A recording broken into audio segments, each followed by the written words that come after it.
Assalamualaikum warahmatullahi wabarakatuh.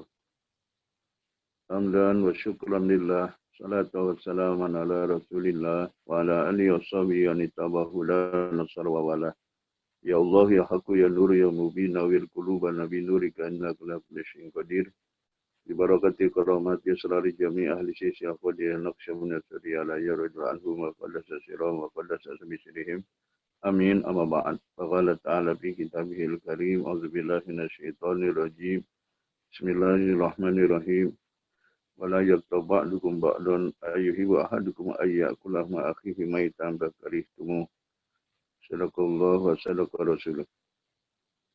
Pertama dan utama sama-sama kita cintai, kita muliakan hadratus syekhina wa mursyidina Sultan Aulia fi zaman Aba Awas radhiyallahu anhu pada sesira mudah-mudahan kita semua, anak cucu kita, keluarga kita, sahabat kita, tetangga kita, orang yang melihat dan kenal kepada kita dapat limpahan barokah karomah dari beliau sehingga dapat mengamalkan amaliyah tariqah qadil naqsyban limasyarakat istiqomah. Al-Fatihah. A'udzubillahi minasyaitonir rajim. Bismillahirrahmanirrahim. Alhamdulillahirabbil alamin arrahmanir rahim maliki yaumiddin. Iyyaka na'budu wa iyyaka nasta'in ihdinas siratal mustaqim. Shiratal ladzina an'amta 'alaihim ghairil maghdubi 'alaihim waladdallin. Amin.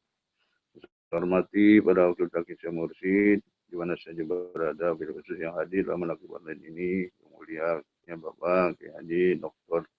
Faisal Reza Adib, para Kiai Bisi Anang, ya jadi ikhwan akhwat semua yang hadir, alhamdulillah. Ya, kita semua pagi hari ini dalam keadaan yang baik ini, Manaqib Sultan Aulia Syekh Abdul Qadir Jailani, Qaddasallahu sirrahu ikuti bimbingan Guru Agung kita Aba Awas. Kita mudah-mudahan semua selalu istiqomah karena Allah Subhanahu wa taala. Ikhwan akhwat sekalian, pagi hari ini saya akan menyampaikan larangan ghibah. Ghibah atau menggunjing, ngomongin orang atau kita biasa nyebutnya ngerumpi. Ini kita tidak sadar, kita menganggap itu satu dosa kecil. Ya, karena hanya kata-kata. Tetapi sesungguhnya itu adalah menurut ulama dizikiri termasuk dosa besar. Ya. Kenapa? Karena larangannya langsung dari Al-Quran, dari Allah Subhanahu wa taala. Sebagaimana Allah firmankan, wala yaghtab ba'dukum ba'da ayyuhibbu ahadukum ayyakula ma akhihi maitan fakarihtum. Janganlah sebagian kalian yang menggunjing sebagian yang lain. Kenapa larangan ini disebut oleh Allah sampai seperti itu? Ya, kalau kita melakukan pergunjingan itu sama dengan kita memakan daging saudara kita dalam keadaan bangkai. Ya, ini satu ancaman dari Allah Subhanahu wa taala. Ya, jadi kita gunjing teman kita, saudara kita, sahabat kita, atau manusia atau orang lain, maka sama dengan kita makan dagingnya. Ini ya sangat luar biasa ancamannya. Ya, maka kita semua jangan sampai melakukan ghibah. Ya, stop ghibah. Ya, kita hanya berzikir. Ya, ini ancaman pekerjaan yang dilakukan oleh mulut kita. Ya, oleh mulut kita. Ya, inilah dosa mulut. Ya, maka mulut ini memang ya disebutnya menjadi harimau kita. Ya, makanya harus dikurung. Ya, maka sudah dikurung, tapi kurungannya acap kali dilepas. Apa kurungannya? Ada yang dari besi, itulah gigi kita. Nah, ini gigi kita ini sebagai kurungan lidah kita agar tidak keluar sembarangan. Yang kedua dari tanah, itulah bibir kita. Ya, jadi dua kurungan besar. Ya, yang harus ya menutup lidah kita, jangan sampai harimau kita keluar sembarangan. Ya, sampai Abu Bakar As-Siddiq radhiyallahu anhu saking menjaga takut ghibah, beliau ya memasukkan batu di mulutnya. Ya, sehingga tidak dibuka batu itu kecuali kalau bicara penting. Ya. Itu Abu Bakar As-Siddiq. Ya, luar biasa. Ya, saking menjaganya. Ya, ini memang tradisi ini belum ada yang bahasa kita nurunin. Ya, ada yang mengikuti seperti Abu Bakar As-Siddiq. Ini penting. Tapi kalau kita digantilah mungkin dengan permen ya. Pakai permen itu agar jangan ngomong sembarangan. Jadi kecuali ngomong penting baru dibuka. Ghibah ini merupakan ya dosa mulut yang sangat berbahaya. Ya, maka ini apabila kita melakukan ghibah, bahwa kita sudah terlanjur, maka para ulama menganalisa harus kiparati, ya, bayar denda. Ya, apa dendanya? Yaitu dendanya kita mendoakan orang yang kita ghibah. Ya, apa doanya? Ya, di dalam kitab kita Toriko disebut mendoakannya orang yang sudah kita ghibah itu. Ya, yang pertama baca surah Al-Fatihah sekali, Al-Ikhlas 3 kali, Al-Falaq dan An-Nas 1 kali. Jadi pahalanya untuk orang yang kita ghibah. Ini namanya kifaratul ghibah. Ya, denda ghibah. Memang ghibah itu mengasyikkan, ya. Kenapa? Karena nunjuk-nunjuk orang, ya, dengan tangannya, lalu mulutnya sambil bergumam, ya. Ini disebutnya ghibah itu merupakan, ya, dosa yang tidak terasa, ya. Tapi sungguh itu adalah dosa besar di sini, karena langsung nasnya dari Al-Quran. Sehingga para ulama menyebutnya ghibah ini yang merupakan, ya, pakihatul qura. Apa itu pakiyah? Ya, bahasa kita buahan, ya, orang-orang yang ahli baca, baik itu baca Quran, baca hadis, atau baca kitab, atau kita, ya, semua orang-orang pandai, ya, banyak pandai bicara, tapi terjadi banyak, ya, menggunjing orang lain, maka itu disebut merupakan makanan atau buahan. Kita makan buahan seperti anggur atau rambutan, pertama dipetik yang merah, nanti yang kuning, nanti yang hijau juga habis. Ya, begitu juga, ya, ghibah, maka disebutnya ini adalah buahan orang-orang yang tukang membaca. Yang kedua itu merupakan disebutnya, ya, orang-orang yang ahli fasik, itu merupakan diapa atau bahasa kita jamu tamu, ya, seperti jamu tamu, ya, orang-orang yang berdosa. Pusak itu fasik, bahasa kita orang yang berdosa, atau saya nyebutnya bahasa lain itu lapendos, laki-laki penuh dosa. Jadi enak aja, ya, saya ketemu aja gibah sama orang, sama ketemu enak, ya, menjadi jamuan tetap, ya, ya, khas gitu. Yang ketiga disebutnya itu menjadi bustanul muluk, menjadi tamannya para raja. Ya, para raja juga suka gibah kepada orang lain, maka disebut dia menjadi taman bustan itu. Ya, berikutnya disebut menjadi maratiun niswan, menjadi tempat bersenang-senangnya para wanita. Ya, kalau kumpul mungkin arisan atau ketemu, ya, maka gibah, ya, gibah bersama. Maka kita semua alhamdulillah di majelis TGN Manaqib Pondok Pesantren tidak ada kesempatan untuk gibah, ya, apalagi kita datang, ya, menjelang maghrib langsung amaliyah, ya, dari maghrib sampai, ya, selesai manaqib, ya, khidmah ilmiah itu indah. Inilah diantaranya, ya, amaliyah untuk, ya, mengganti ghibah dengan zikir kepada Allah Subhanahu wa taala. Yang terakhir disebut ghibah itu untuk orang-orang yang takwa menjadi mazabil. Mazabil bahasa kita itu, ya, sampah atau pelbak bahasa kita. Ya, inilah orang-orang yang takwa, itu adalah sampah, ya, kelas sampah. Ya, tidak mau melakukan ghibah. Ya, maka semua, ya, ghibah bentuk apapun, ya, kita membicarakan orang, ini yang sebenarnya bicarakannya. Apalagi kalau tidak benar, itu namanya dusta. Itu namanya bohong.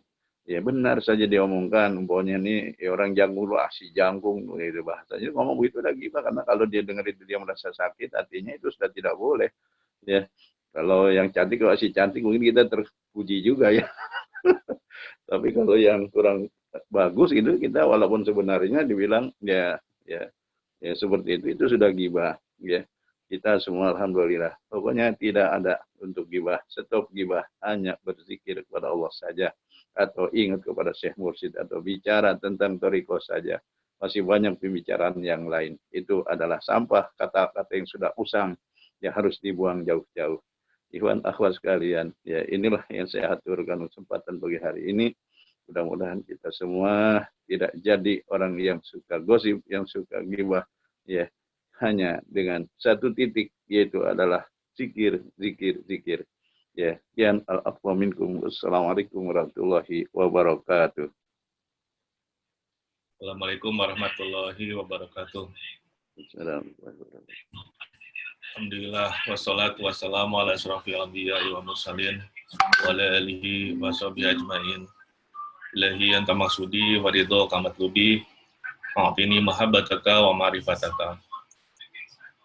Pada para wakil talqin yang saya hormati, para ikhwan akhwat yang saya hormati, alhamdulillah syukur sepenuh langit dan bumi kita semua dipanjangkan umur kita untuk dimampukan mengikuti manaqib online pada pagi hari ini. Mudah-mudahan kita senantiasa diberikan keistiqomahan dalam menapaki setiap jalan suluk kita dalam thariqah Qadiriyah Naksabandiyah. Pengarsa Abah pernah berkata bahwa sesungguhnya kita ini dianugerahi generasi Al-Maidah.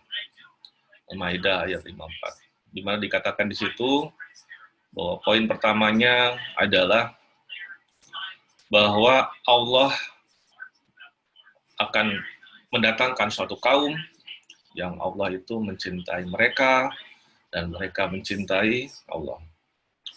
Dan ini adalah suatu bentuk penganugerahan ya kepada golongan orang-orang yang berhasil melewati tahun ini dengan kesabaran. Kaum yang mana yang disebutkan dalam ayat tersebut? Maka sesungguhnya yang disebutkan dalam Al-Quran tersebut, dalam ayat tersebut, sejatinya dalam asbabun nuzulnya itu adalah kaum-kaum atau umat yang dibawa, kelompok yang dibawa oleh Sayyidina Abu Bakar ketika itu. Kurang lebih pada zaman sekarang, ini kurang lebih hal yang sama. Bahwa orang-orang atau kelompok-kelompok tersebut adalah kelompok-kelompok mereka yang senantiasa mendawamkan, senantiasa berzikir kepada Allah sebagai bentuk dari rasa cinta kepada Allah. Nah, hanya saja kecintaan Allah kepada suatu kaum, ya, dikatakan dalam hadis bahwa Allah itu pasti akan mengujinya. Jadi, jika Allah mencintai suatu kaum, maka dia akan mengujinya. Nah, barang siapa yang ridho terhadap ujian tersebut, maka ia akan mendapat keridhoannya. Tapi barang siapa yang membencinya, maka sesungguhnya dia akan mendapatkan kemurkaan. Nah, mengapa Allah mengabarkan bahwa ujian ini akan terjadi? Karena ada faedah, ada ibroh yang bisa dipetik dalam setiap ujian-ujian kepada kita. Di antaranya adalah, yang pertama, dengan adanya ujian tersebut, kita bisa mengambil hikmah, kita bisa mengambil rahasia di balik setiap ujian tersebut. Yang mana dari ujian tersebut bisa nanti akan membedakan, akan menyisihkan kita dari muslim-muslim yang imannya tidak benar, artinya imannya tidak lengkap. Ya, tentu bagi kita, bagi para penganut jalan sulukan thariqah Qadiriyah Naksabandiyah, sudah barang pasti ujian ini seperti dikatakan oleh pengarsa Abah bahwa ujian kepada para ikhwan itu hati-hati, salah satunya adalah ujian yang dikirim oleh pengarsa mursyid kepada ikhwan-ikhwan yang dikehendakinya. Gitu. Tentu mursyid ini menempatkan diri sebagai wasilah untuk terjadinya ujian tersebut. Tetapi satu titik poin yang harus kita pahami bahwa ujian tersebut adalah bentuk kecintaan Allah kepada kita. Nah, itu adalah titik poin yang harus kita pegang teguh. Agar apa? Agar kita tidak termasuk golongan orang yang dimurkainya. Karena apa? Karena kita membenci ujian yang ditimpakan kepada kita. Nah, Jadi kalau kita memang memegang teguh konsep bahwa sesungguhnya ujian itu adalah bentuk manifestasi kecintaan Allah kepada kita, kepada kaumnya, maka kita tidak akan membenci, malah merasa senang, ridho ketika kita mendapatkan ujian tersebut. Nah, ini yang pertama adalah hikmah, rahasia Allah ada pada setiap ujian yang kita terima. Lalu yang kedua, faedah yang bisa kita petik dari ujian ini adalah kita menyadari, kita mengetahui atau diingatkan bahwa Allah lah yang menakdirkan semua hal dalam hidup kita. Barangkali kita goflah, barangkali kita lupa bahwa segala sesuatunya, baik nyaman atau tidak, baik enak atau tidak, baik nikmat maupun suatu kemusibahan, maka sesungguhnya di balik semua itu bukanlah makhluk, tetapi Allah lah yang menakdirkan semua itu. Barangkali goflah, misalkan ini gara-gara si itu, ini gara-gara si A, ini gara-gara si B. Ya, seperti itu, kita harus menyadari bahwa itu ada goflah, bahwa sesungguhnya Allah yang menggerakkan semuanya. Ya, maka dengan ujian tersebut, maka akan diingatkan. Lalu yang ketiga adalah, jika faedahnya adalah bahwa kita ini akan bersiap-siap dalam menghadapi ujian yang akan datang. Kita menyadari nih, ketika kita diberikan suatu kenikmatan, maka kita akan menyadari bahwa, oh, jangan-jangan kenikmatan inilah suatu ujian tersebut. Jika kita diberikan suatu kesusahan, kita tentu sudah otomatis, maka kita akan menganggap itu adalah ujian. Dan dengan demikian, maka kita akan bisa bersabar, akan lebih ringan menghadapinya. Karena kita sudah siap-siap, seperti itu. Karena sesungguhnya, ujian itu kan tidak hanya sesuatu hal yang buruk. Karena Allah sendiri akan mengujinya, ya, seperti dikatakan dalam Al-Quran bahwa menguji dengan keburukan dan kebaikan. Ya. Jadi, kalau ketika kita diberikan suatu ujian berupa kesusahan, kesakitan, ya, musibahan, ya, maka kita bisa saja bersabar. Bahkan mungkin mayoritas kita semua akan bersabar. Akan tetapi ketika kita diberikan kenikmatan yang berlebih, maka bisa jadi kita tidak akan lulus. Karena apa? Goflah, lupa. Lupa bahwa ini adalah suatu bentuk ujian. Ya. Seperti bagaimana dikatakan oleh sahabat Nabi yang paling kaya, yaitu Abdurrahman bin Auf, mengatakan bahwa kami ini diuji kesusahan ketika bersama Rasulullah. Dan kami, alhamdulillah, kami bisa bersabar. Tetapi ketika Rasulullah sudah meninggalkan kita, sudah wafat, dan kita diuji dengan kesenangan-kesenangan, dan kami tidak dapat bersabar. Ini adalah kualitas Abdurrahman bin Auf, sahabat Nabi. Bagaimana dengan kita yang berjarak sekian ratus tahun dengan Nabi? Ya kan? Maka sesungguhnya ujian ini adalah suatu hal yang niscaya bagi kita semua, ya. Karena Tuan Syekh Abdul Qadir mengatakan bahwa bagi para mukmin tidak akan ada yang namanya azab. Ya, jadi bagi kita tidak akan ada yang namanya azab. Azab itu bagi yang tidak beriman. Tapi bagi kita yang ada adalah ujian. Dan ujian itu hanya berhenti ketika kita sudah diambil nyawa kita. Ya, sudah lepas dari kontrakan ini, baru kita lepas dari ujian.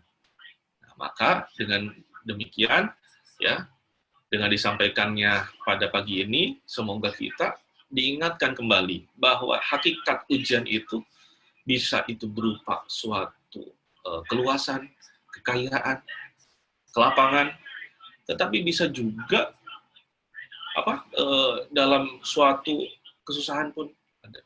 Jadi baik dan buruk, ya, dalam surat An-Anbiya dikatakan bahwa diuji melalui keburukan dan kebaikan, ya.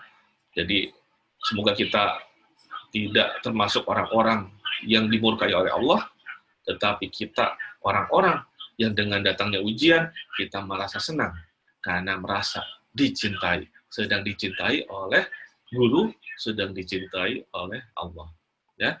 Dan dengan demikian kita tidak akan termasuk menjadi golongan orang-orang yang goflah, karena kita senantiasa ingat kepada Allah beserta rahasia-rahasia dan juga hikmah-hikmah yang terkandung di dalam setiap ujian yang kita terima.